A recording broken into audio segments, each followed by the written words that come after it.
What is up, everybody? Welcome to the Fantasy Football Show. I am here with my guy, Dakota. What is up, man? How you doing tonight? Oh, yeah, I got you on mute, bro. Let me get you off mute. No.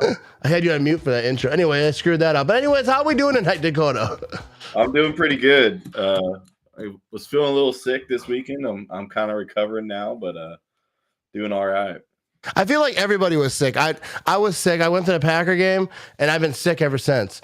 I'm hacking up all types of stuff. You know what I mean? It's not a good time. I'm starting to get better. My wife's all sick now, so I got that going. But we had the babies were sick, and then my 2-year-old she drank some of my water Friday, like out of my cup, and then I drank some of it, and then sure enough, Saturday morning I woke up and it felt like death. I was like, gosh dang it! I know it was sip. Yeah, it's rough, dude. I hate being sick. I'm such a pansy when I'm sick. But before we get into this talking about fantasy football, big shout out to Quick Trip sponsoring the show. All right, dude, I had a crispy chicken sandwich today. They're a beautiful thing. It's just like a big old piece of chicken on some bread, bro. It's a beautiful thing. And don't forget about Packers points. Every dollar you spend at Quick Trip is a Packers point. Use those points in the Quick Rewards app and get yourself, in some sweepstakes, and you can win some prizes, all types of good stuff over there. But big shout out to Quick Trip. But Dakota, all right, dude, I had a great week of fantasy football. First of all, how did you do? You win. I know that you're in like 47 leagues, but how'd you do? I did pretty good this week. It was one of my better weeks, although I had a heartbreaker in one of my leagues that is like my worst league that has just been not working out, and just barely missed out on the W there. But I won one league this week, which I did something I would not recommend to y'all, but I played without a defense, and I did it on purpose. It wasn't on accident, but I had to pull a guy off of IR.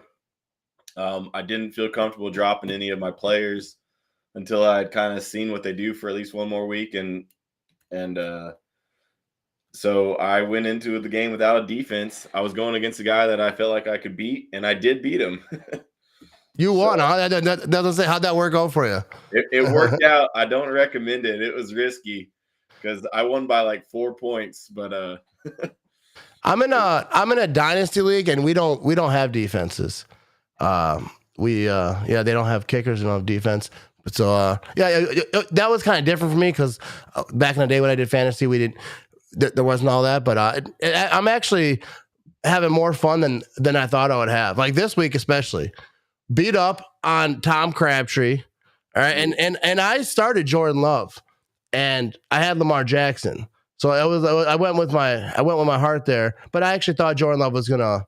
I mean, he ended up getting some points, but because when you're behind like that, that'll happen. But I'm gonna bring this up. This is me and Tommy Crabtree over here. All right, he had Tua. Tua let him down. He only had 16 points. Big difference.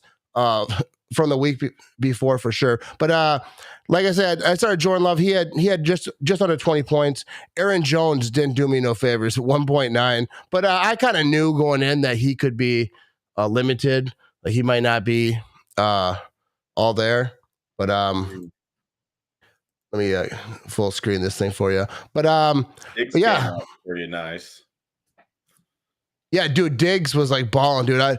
That's a beautiful thing about fantasy football is that, like, you're watching. I'm watching the Bills game, and I have no hate for the Bills. I know a lot of Bills fans are good fans, but I'm not rooting. I don't root for other teams. But Diggs was balling up. I'm like, go, dude. It kind of makes games that you wouldn't be so excited about. I like watching the Bills though.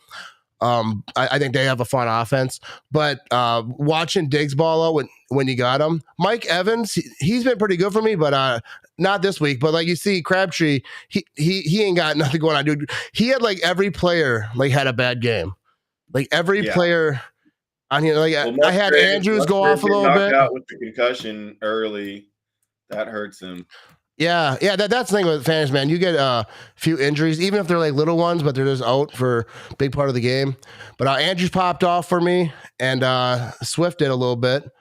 But yeah, I beat him pretty convincingly. He told me he mentioned in our little group chat, he said he's like, Matt's gonna beat me before the noon games are over. And I basically did. I ended up winning. Oh yeah, I didn't show that, but I ended up winning 114-68. Oh wow! Dominating, and we're both 5-3 now. I believe I'm one spot ahead of him now in the rankings. Like I think I'm 4 and 5. I think we flipped there, but that league is pretty fun. But fantasy is weird because like 1 week, like a certain team could just beat the crap out of you, but then you get lucky. Like I've seen someone won with like 80 points. You know how they have their rank, like the point winners or whatever. If you just get lucky and you play someone that has like a bad game like Crabtree, because I'm sure if I'd have played him last week, he'd have smoked me.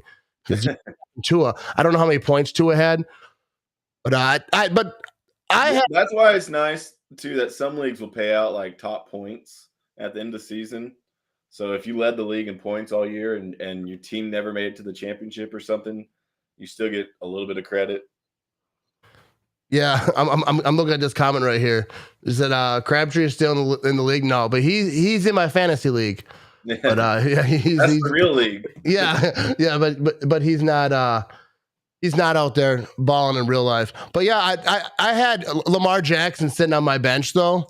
32 points. I'm probably going to start him going forward. Have Jordan Love pick my spots with him. But Lamar Jackson just put up numbers. It's hard to not play him. He's just he's doing it. And I got Russell Wilson. He's got 28 points. I'll be trying to trade him. Nobody's trying to trade for him. But I might. I don't know what I'm going to do about that because I don't need 3 quarterbacks. That's for sure. Everyone keeps telling me who will watch this show. They're like, why do you have 3 quarterbacks? Like I don't know. I mean, there's no one.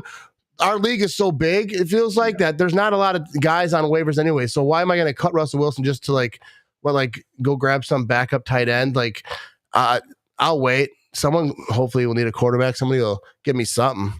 You know what I mean? Yeah, your league is a dynasty league, and for those that don't know what dynasty is, that means you keep your whole team season to season every year. So it's kind of like real football, right? You have your whole team, and then you can draft the rookies essentially each year.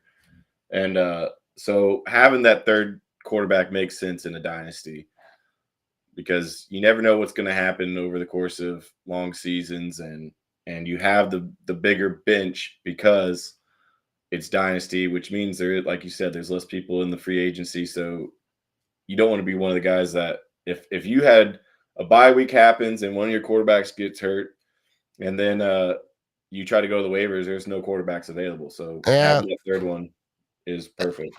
That is actually very true. I didn't think about that. Like if you have an injury and a bye week at the same time, like I there's nobody. I don't know who's available in this. I'm not even sure where to look right now. But I think it's showing like Stafford.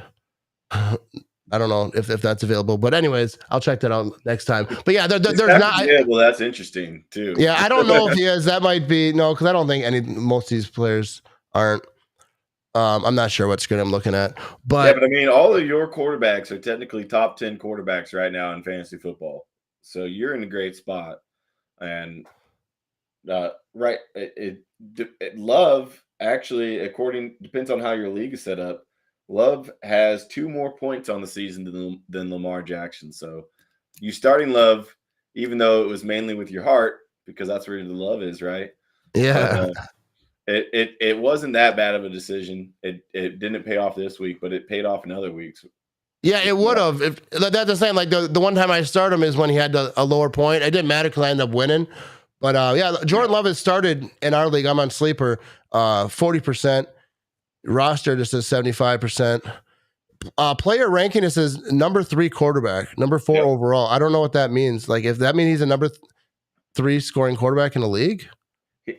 On the list I'm looking at right now, he's number 3. He has 88.2 fantasy points, and Lamar Jackson has 86.8, and he's number 4. All right. Yeah, they've been pretty close, except for this week. The week I started, Jordan Love and Russell Wilson's number 9.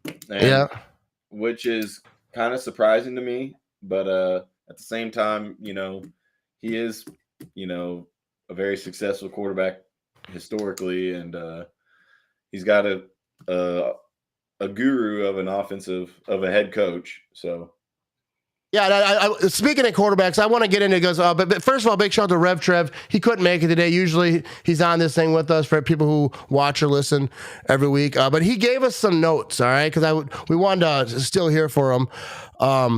He said, if you need a quarterback, Houston rookie C.J. Stroud, he has 0 interceptions in 4 games.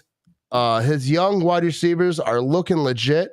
I want a piece of Stroud's dynasty and in redraft leagues. So what do you think about quarterbacks? You agree with him and anyone else that you throw out there? I 100% agree on Stroud, and I think we've talked about Stroud pretty much every week.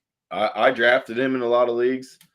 I don't know why he's still available in all these leagues, but absolutely go pick him up. In fact, in one of my leagues that I didn't draft him, I dropped I can't remember who it was, but I dropped a quarterback that I drafted and picked him up like week 1, and I was like, well, why did Stroud not get drafted? I'll take him instead.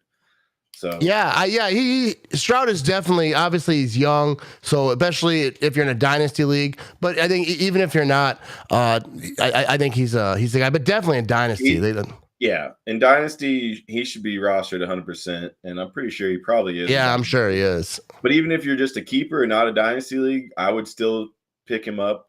You may not end up keeping him, but he's somebody that going into next season you might consider keeping. And in redraft, he still holds great value. Right now, Stroud's the number 10 quarterback in fantasy, and he had a bad week 1, and that whole Texans team had a bad week 1, and that was their first week with this new coaching staff with D'Amico, all these new young players, including Stroud. So if you look at just weeks 2 through 4, he's been on an elite level fantasy-wise.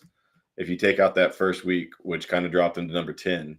So to be in number 10 with that first week, because let's see, in the first week he only scored 10 points fantasy wise, and then the rest of the 3 weeks he's been over 20 every week. So is he going up every week?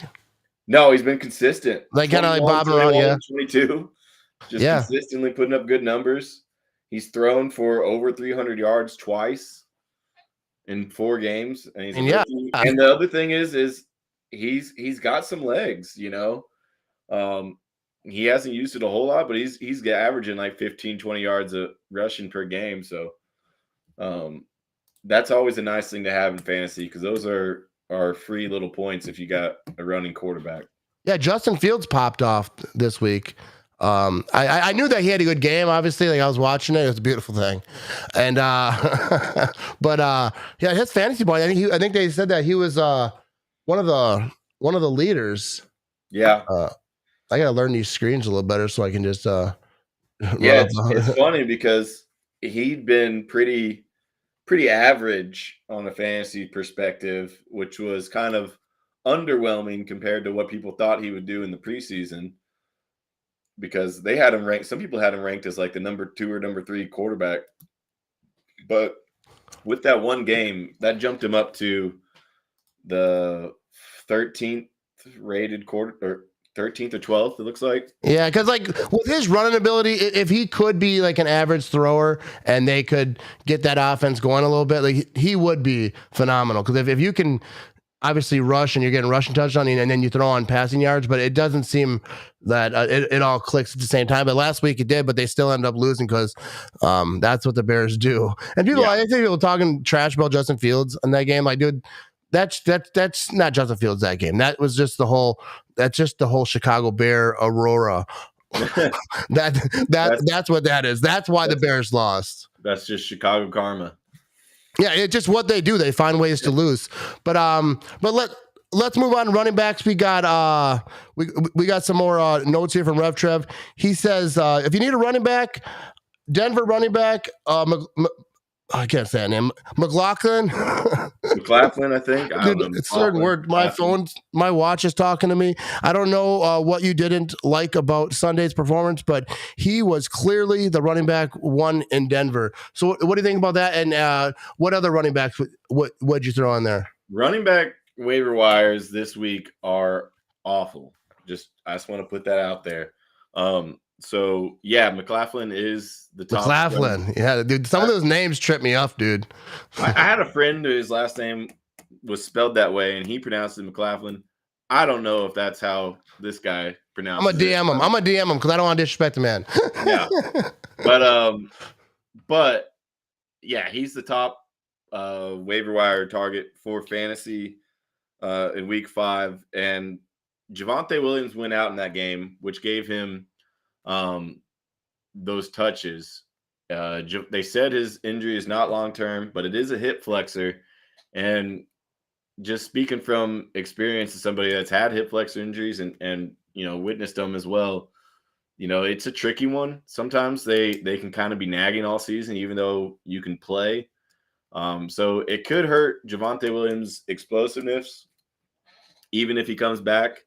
And I think the young rookie has definitely earned himself some touches. I think he's overtaken Pirine as the running back 2 on that team. And it looks like if Javonte Williams misses any time, he's going to be the major benefactor. And in the past, running backs on Sean Payton's teams have put up points. So I think that he's definitely a good target. I don't have anybody else running back wise written as a waiver wire target. I do have running backs, which we can get into after waivers, that I think you should buy low on. But yeah, but I want to ask you real quick about Aaron Jones. Obviously, like he's got that injury, and I asked this because I have him on my team. But like, have you heard anything about the injury? Is he a guy that fantasy owners got to be worried about? I'm not worried about him at all. He looked great in week 1.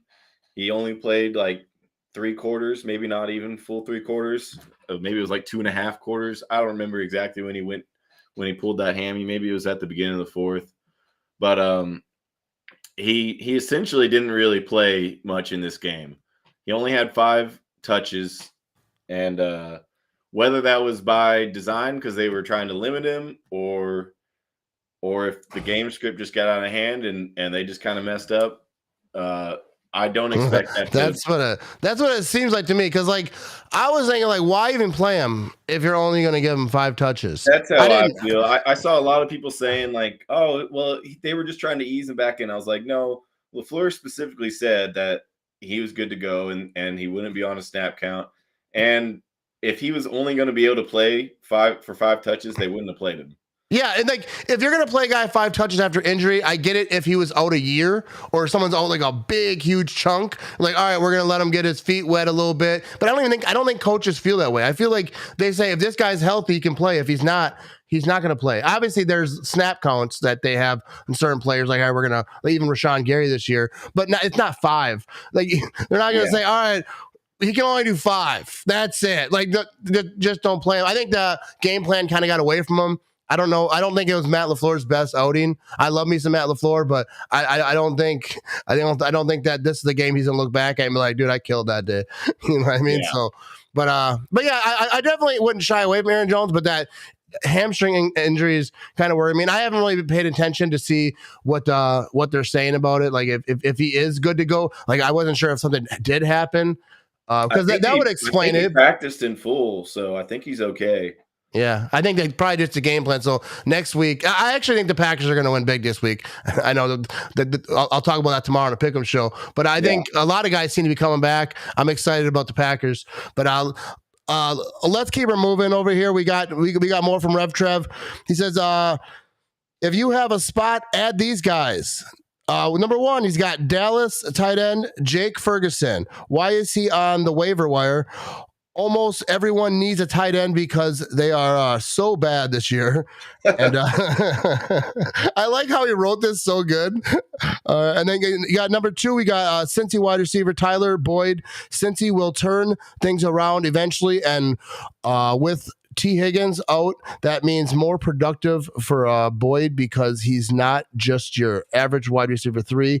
He would be a wide receiver 2 on most teams in this league. And lastly, number 3, we got Detroit wide receiver Jameson Williams. I think he takes over Reynolds' role when it comes back, and he's better than Reynolds. First of all, I want to let everyone know I know how to read these. The letters are really small, and my eyes ain't that good. So next, hopefully there isn't next week because he'll be here to say stuff himself. I just want to make sure it's clear so people don't think that I'm over here like I'm like Billy Madison over here today, Junior. But so what are you thinking? You agree what he said? Yeah, no, I agree with all those guys. We talked about Ferguson last week, and then he had a pretty good week. He's averaging right now 9 points in PPR per game for tight ends, which is pretty good in a down tight end market. And he seems to be getting better each week. He's getting a lot of targets. I think he's averaging like 7 targets per game. So that's really good. So if he's available, I would target him at tight end. I would target Luke Musgrave still. He got knocked out with the concussion, so just throw away those stats. That this game didn't matter, right? If you see him and you're like, oh well, he only got 0.6 points last week, it's okay. That was an injured week, and he's already practicing in a limited capacity, still in the protocol, but looks like he'll be playing. The third tight end that I would look at is Cade Otton from Tampa Bay. He's a little more under the radar, but I think that he's going to emerge as their tight end 1. That's maybe a slower play, but they do have some good matchups coming up, so that could be good. As far as Boyd and Williamson and Jameson Williams, I'm not too worried about that Bengals offense. I figure they will figure it out. The concern there is Joe Burrow and his health. He doesn't look mobile right now, and their line's not very good, which it's never been. But when he's not mobile, it accentuates that. But assuming that he's being able to play through it, which makes you think that he's going to keep getting better. And as long as T. Higgins is out, Boyd is going to put up points, and he still puts up a fair amount of points even when Higgins is in. And then Jameson Williams, I agree as well. I'm a little more worried there, not because I disagree with what Rev Trev said. I do think that Jameson Williams is a talent, and he is going to overtake Josh Reynolds in the snap counts. Josh Reynolds was a favorite target of Jared Goff back in LA, so I want to caveat with that. So even with limited snaps, Reynolds still may be kind of capping Jameson Williams' ceiling. And then the other thing that's different this year that is they got Sam Laporta, who's just doing really good. So, I mean, I feel like that's their wide receiver too. They're using that rookie tight end a lot. So they got Amon-Ra and Laporta. So I think his ceiling's a little bit capped, but they got a good team, and there's a lot of equity to go around there. Yeah, I definitely had to check out some of those tight ends because, yeah, I only have one. I have Tucker Kraft. He's in my like that rookie, whatever they call it, tech. Yeah, he's heading away. Other observations: Jordan Love is QB4 in fantasy. 4. He's had 2 awful first halves as well. You might not like his accuracy, but he's fantasy football star. We already talked about Jordan Love. But yeah, he's I think he's I think he's got some upside, but he's a gamble. But I think he's definitely a guy if you need a quarterback. Like I have him, so I'm not getting him away.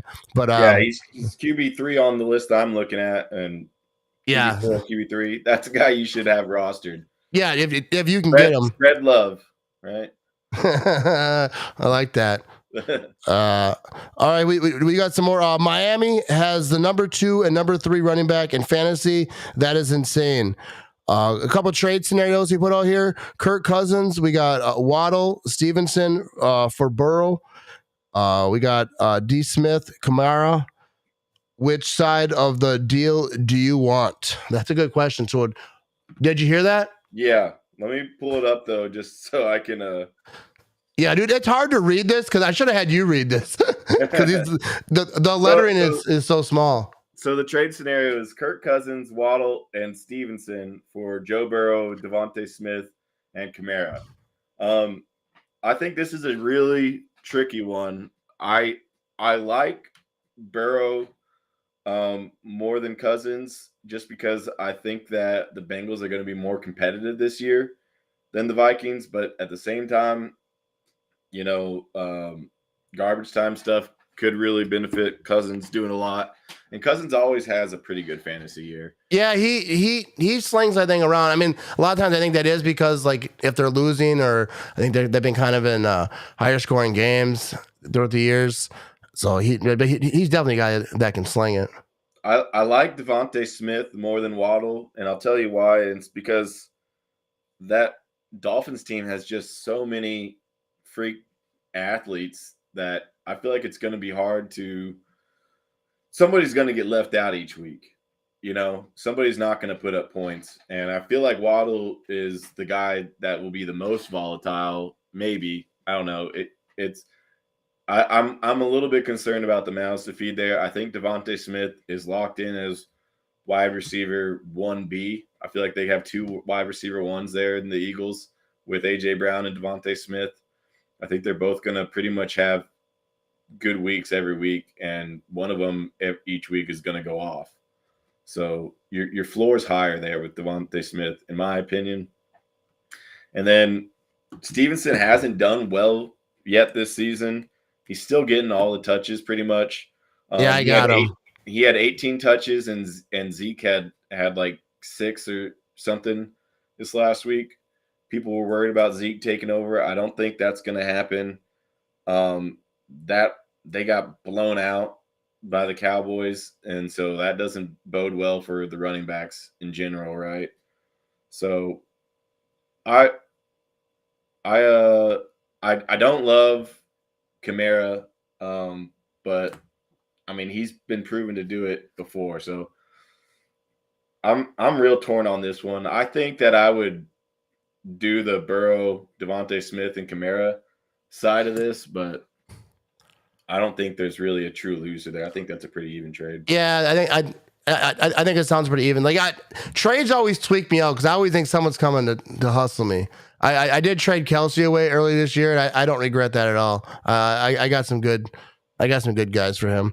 But here we go. And then his last little bit, the other waiver wire quarterback, if you need a quarterback, is Russell Wilson.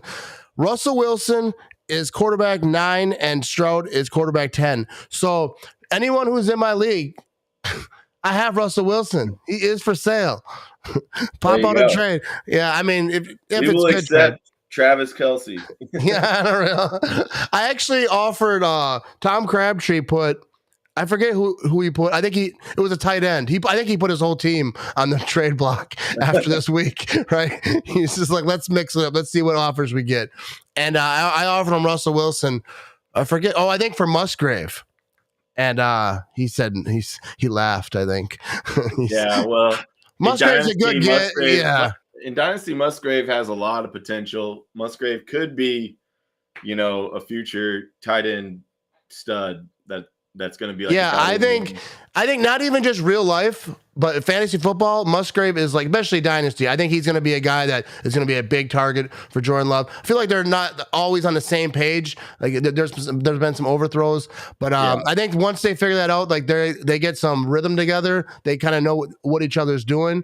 Like that duo is going to be crazy. I would love to have Musgrave in fantasy for Dynasty for sure. Yeah. Yeah. No, I really like Musgrave. Like I said, I had him as a waiver wire target again.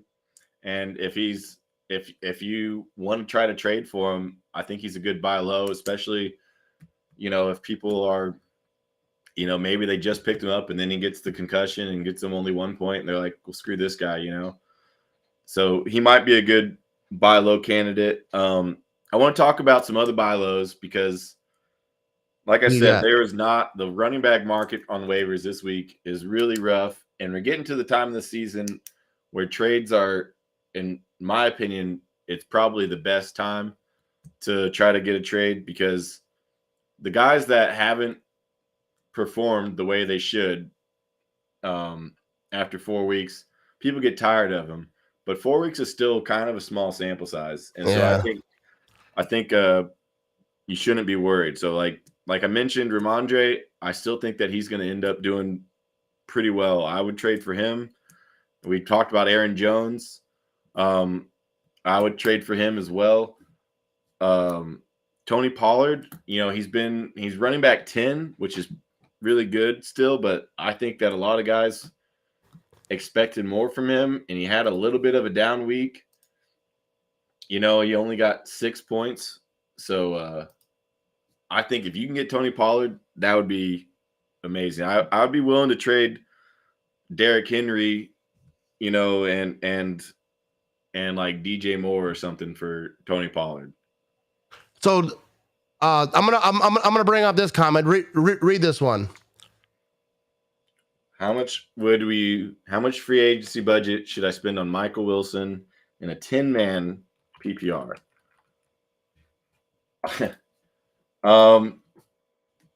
Man, that in 10-man, there should be a lot of guys available. So I don't think I would spend a whole lot. He had a really good week 4, but in a 10-man league, I think there should be a lot of guys. So I wouldn't spend much more than like 5%. All right, we got another one here. Jason says, should anyone who has Kyle Pitts trade him? Yeah, I would try to sell Kyle Pitts. If anybody's interested in taking him. Who are some other guys that you might want to trade away? Might want to try to see if somebody wants to let you dump them off. Like I mentioned, I kind of threw Henry and Moore out there. I'm definitely looking to trade really any of the Bears' skill positions. I don't trust any of them to be consistent week to week. That offense is a mess, and although Justin Fields is going to do okay fantasy-wise because he runs the ball so much, I don't think any of his skill position players are going to be consistent contributors week in and week out. And so it's going to be a lottery every time you have to play them. And I don't like having guys like that on my team. So DJ Moore has a lot of name value. I'd be looking to trade him. A guy with a lot of name value that I think is worth trading as well is Derrick Henry. He's still doing fine. He had a good week this last week. He rushed for like 120 yards. But that team is also a mess. The Ryan Tannehill seems like he's at the end of his rope. People are calling for Malik Willis or Will Levis to take over. I'm concerned there. I want to stay away from those types of situations. And then Khalil Herbert, another Bears. He finally had like a week where he popped off. That's the time when you want to sell high. I think Roshan, like I've said before on the show, is going to take over that running back 1 job there in Chicago, and Khalil Herbert is going to go back to being kind of how he used to be with David Montgomery, where he was the change of pace, third down back in passing situations. But those are 3 guys that I'd be looking to sell high. Yeah. Yeah, I don't have anyone. I don't want to give anyone advice because they might not realize I haven't played fantasy in like 10 years. I'm like, all right, this guy might know something and do something stupid. But I think you should definitely trade for Russell Wilson if you're in my league. Yeah, do that. Also, a guy that I think that everybody should trade for, and I think you can get him for really cheap, is Dameon Pierce. He has not done anything this season to warrant me saying buy low.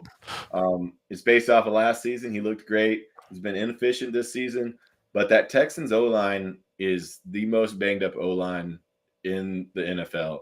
I know that a lot of people that are Packers fans, we probably think that we have the worst O-line right now. It's the Texans, and which is more of a credit to CJ Stroud and how good he's doing with that O-line. But they're not giving any running lanes to Dameon Pierce, but I think these guys are going to get healthy. And Pierce is going to finish as a running back too. and right now he's not even on the map. So I would target him, and the more that Stroud just keeps impressing, the more teams are going to have to respect him, which is going to open up the running game. Yeah, and I do want to mention before we get out of this thing that if you tweet Tom Crabtree and say, "Hey, I heard you lost to Matt," that would make me laugh. Just talk that trash. It's a beautiful thing. I like beating athletes, people who are like far superior athletically than me, which is basically everyone. But if you can beat them at anything, even like like I beat Preston Smith at bowling one time, and I'll put it on my gravestone. Like you know, like a top-notch athlete. Maybe that should be the next shirt. Beat Preston Smith at bowling. that should be a shirt. I'll have to send him one for free. But is there anything else you got? I want to get to what you see what Ryan said here. I'm not sure what he's getting at here. It's kind of hard to see too the way I'm guessing that he lost. And that was his lineup. Yeah, it's weird how it showed up on the screen. But I wouldn't recommend starting AJ Dillon or Devin Singletary. Houston did have a tough matchup on the ground, and Devin Singletary's the backup to Dameon Pierce, the guy I just said you should trade for. But AJ Dillon, we've seen how inconsistent he's been. Yeah, and the way they're even using him, even when they tried to use him, like he ain't getting much going, even when he's getting opportunities. Yeah. So I would I'd be if that's my lineup, I'm looking for. First of all, you should have started Rachaad White. If that's your whole starting lineup, or if that's the bench, I'm not sure. It looks like Rachaad White, and Edwards-Helaire were in the bench. Rachaad White should have started. I would start Rachaad White most weeks. I feel like he's pretty good. He's got a good role. He's 0-4. He said, "That's rough. That's rough, dude." You hit me up on Twitter. On Friday or whatever, and for some start-sit advice, and I'll try to help you out. Yeah, it's rough. I'm doing pretty good. I'm 5-3. It's weird because like I didn't realize like in some leagues like Dynasty, maybe it's more leagues, that if you hit a certain threshold, you get extra wins or something. Because we obviously didn't play that many games. There's only 4 weeks in. But I'm 5-3. Crabtree's 5-3. But I got the edge, because I took him down. Took him down with a dominant force, you know what I mean? But I think that's all we got today. You got anything else? One question by George here. You want to bring that one up? Yeah. Musgrave or Kmet this weekend? I'm going Musgrave over Kmet. One, because Kmet has only had one good game, right? And it was his last game, which was really good. But other than that, he's been averaging like 3 points a game. So Washington's defense is actually pretty solid, and the Packers are going up against a defense that is not very solid in the Raiders. So I think the Packers are going to have a good week. I would play Musgrave, assuming he's not concussed and is active.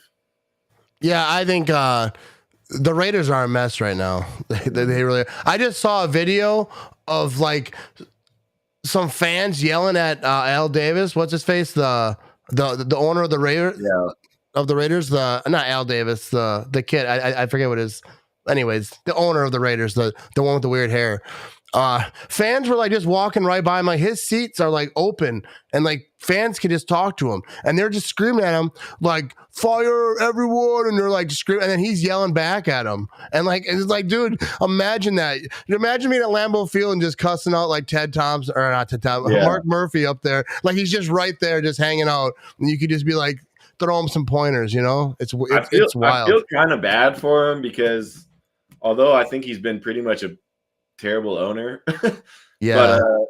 But they spent all that money and they got Gruden, and Gruden seemed like he was turning the stuff around. The team was on the up, And then, Gruden had some questionable at best emails that were uncovered, and they had to part ways, which I'm not saying that they shouldn't have done that, but it's just like they seemed like they were on the right trajectory. Yeah, and then that happened, and they've just kind of plummeted. Yeah, they're hopefully the Packers, because that's the thing with the Packers. They gotta beat teams they're supposed to beat, because if they want to stay in this thing, beat the teams you're supposed to beat, and hopefully you can beat some teams that maybe people don't think you should win.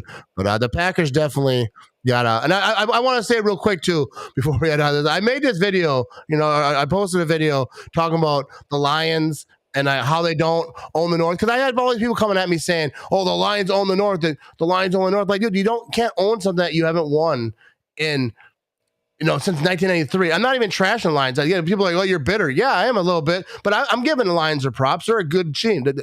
They have a great coach. I feel like the whole thing over there, they're going in the right direction. They have control of the division, but you can't talk about owning a division. You haven't even won the NFC North. Last time they won it was the NFC Central. So it's like pump the brakes a little bit, but also like be happy. I have no problem with Lions fans pumping their chest, talking trash, but I'm just gonna let you know, I'm gonna talk some trash too. I don't stop. It does not. But anyways, do you got anything else? I got a closing point, and I want to throw this out here. And I tried to sneak in last week. I don't know if it was on before we closed out, but get Rashee Rice if he's out there and you got a spot on your roster. Wide receiver for Kansas City.